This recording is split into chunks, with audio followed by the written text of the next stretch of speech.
मैं विक्रम सिंह आपका स्वागत करता हूं मेरे चैनल ब्रेन्स मंत्रा पर। एक ऐसा चैनल जो आपकी सोच को दे नई और बेहतर दिशा। यहां आपको मिलेंगे इम्पैक्टफुल वीडियोस जो आपके माइंडसेट को क्लियरिटी, पॉजिटिविटी, कामनेस और कॉन्फिडेंस की ओर लेकर जाते हैं। क्या आप जानते हैं कि प्रतिदिन हमारा दिमाग 35,000 या उससे भी अधिक फैसले लेता है और आपको इनमें से सिर्फ कुछ एक ही फैसलों का एहसास हो पाता है। तो आखिर ऐसा होता क्यों? क्योंकि दिमाग ऐसे सारे फैसले लेने के लिए शॉर्टकट का इस्तेमाल करता है। तो फिर चलिए समझते हैं कि दिमाग शॉर्टकट क्यों लेता है और इन्हें ठीक कैसे करा जा सकता है। या आपने कभी महसूस करा है कि आप सिर्फ उन्हीं हेडलाइंस पे ध्यान देते हैं जिनसे आप सहमत हो, या फिर जैसे मान लो कल आपने कोई एक बाइक सर्च करी थी जिसको आप लेना चाह रहे थे या खरीदना चाह रहे थे।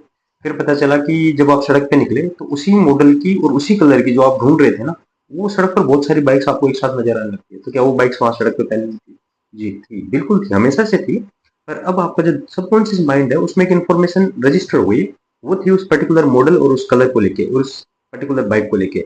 अब आपका दिमाग आसानी से उनको कैप्चर कर पा रहा है। तो इसे कहते हैं पुष्टि ह्यूरिस्टिक्स। तो चलिए अब बात करते हैं कि इसको ठीक कैसे करना है।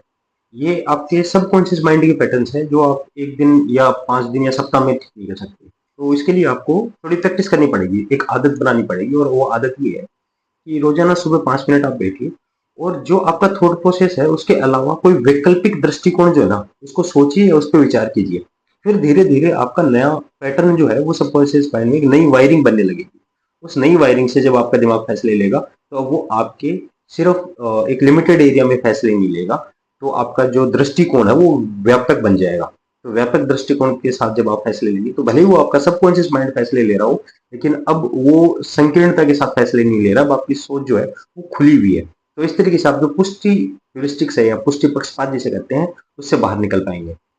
चलिए, तो जो दूसरा आपका इफेक्ट है उसको कहते हैं उपलब्धता ह्यूरिस्टिक्स। उपलब्धता ह्यूरिस्टिक्स से मतलब ये है कि जो भी जानकारी अभी आपके दिमाग में ताजा है उसको दिमाग सबसे ज्यादा वैल्यू देता है। तो उदाहरण के लिए समझिए कि अभी कुछ समय पहले ऐसा हुआ था कि एरोप्लेन के कई सारे एक्सीडेंट हुए थे और न्यूज में भी काफी दिखाया गया था, और एक के बाद एक कई सारी घटनाएं हुई थी। तो अब जब भी आप कभी इस बारे में सोचेंगे या बात, अब आपका दिमाग आपको तुरंत ये मैसेज देगा कि एरोप्लेन से सफर करना खतरनाक हो सकता है। लेकिन अगर आप डाटा उठा के देखेंगे तो आपको पता चलेगा कि एरोप्लेन से सफर करना दुनिया का सबसे सेफेस्ट मोड ऑफ ट्रेवल है। लाइक आप चाहे ट्रेन से करें, चाहे बस से करें, चाहे एरोप्लेन से करें, लेकिन एरोप्लेन सबसे सेफेस्ट मोड ऑफ ट्रेवल है या ट्रांसपोर्टेशन है। पर अभी जब हमारे दिमाग में ये इंफॉर्मेशन ताजा है तो दिमाग बहुत आसानी से इस बात को मान लेता है कि एरोप्लेन से सफर करना खतरनाक हो सकता है। पर चूंकि ऐसा है नहीं और डाटा इसको बिल्कुल भी फेवर नहीं करता है, तो इस चीज को आपको कैसे ठीक करना है? तो ये हमने बात करी उपलब्धता ह्यूरिस्टिक्स की।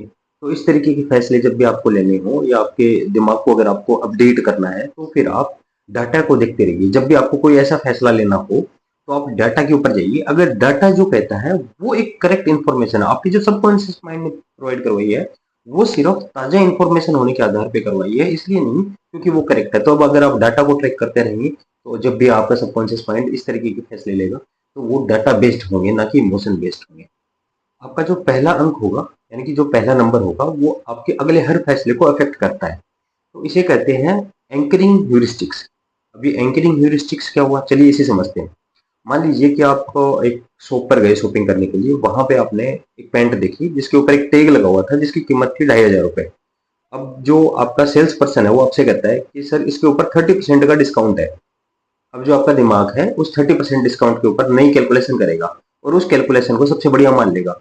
पर चूंकि ऐसा है नहीं, क्योंकि सेल्समैन ने पहले आपको एक नया नंबर दिया था, पहला जो अंक मिला था आपको, वही सब रोल प्ले कर रहा है। तो अब आप इस तरीके के फैसले लेने के लिए पहले नंबर को हमेशा दिमाग में कंसिडर करते हैं। ये आप नहीं कर रहे, ये आपके सबकॉन्शियस माइंड की वायरिंग कर रही है। तो ये आपका हो गया एंकरिंग इफेक्ट। तो आप समझते हैं कि एंकरिंग इफेक्ट का जो सबकॉन्शियस माइंड की वायरिंग है उसको ठीक कैसे करना है। तो ये इमीडिएटली ठीक होने वाली चीज नहीं है, बट आप सबकॉन्शियस माइंड को एक नया पैटर्न दीजिए। वो नया पैटर्न क्या होगा कि आप अपने दिमाग को धीरे धीरे over a period of time ये बताते रहिए। सुबह आप 5 मिनट जब भी आप बैठेंगे तो उसमें ये भी एक हिस्सा होगा। तो आप अपने दिमाग को बताइए कि जब भी आपको कोई भी कीमत बताई जाती है तो आप उस कीमत के सामने आपको मिल क्या रहा है उसको हर बार कैलकुलेट करें।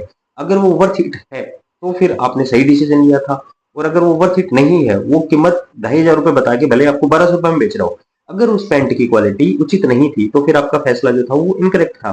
तो इस तरीके के फैसले लेने से बचने के लिए आपको थोड़ी प्रैक्टिस करनी पड़ेगी। रोज सुबह 5 मिनट बैठिए, अपने आप के साथ समय बिताइए और उस दौरान अपने दिमाग के ये जो पैटर्न्स हैं इनको नई रीवायरिंग कीजिए। इस तरीके से आप इन सारे पैटर्न्स को तोड़ पाएंगे और नए पैटर्न्स क्रिएट कर पाएंगे। तो अब जब आपका सबकॉन्शियस माइंड भी फैसले लेगा तो वो सबकॉन्शियस माइंड फैसले लेने के लिए पुराने डाटा को जब इस्तेमाल करेगा, वो आपका डाटा आपने सोच समझ के वहां पे इनपुट डाला है, अभी हर कुछ नहीं है वहां पे, या ताजा जानकारी पे नहीं ले रहा है, डेटा पे फैसला लेता है, या फिर पहले अंक के ऊपर जाके फैसला नहीं ले रहा है। तो इस तरीके से आप अपने ब्रेन को रीसेट कर पाएंगे और बेहतर डिसीजन ले पाएंगे। कमेंट्स में बताइए कि आपने इनमें से कौन से हैक्स को इस्तेमाल करना चालू करा है और अपने दिमाग की रीवायरिंग कौन से पैटर्न के लिए स्टार्ट कर दी है, या किस ह्यूरिस्टिक्स इफेक्ट को आपने तोड़ना चालू कर दिया है। बने रहिए हमारे साथ ऐसे ही ब्रेन मंत्रास के लिए।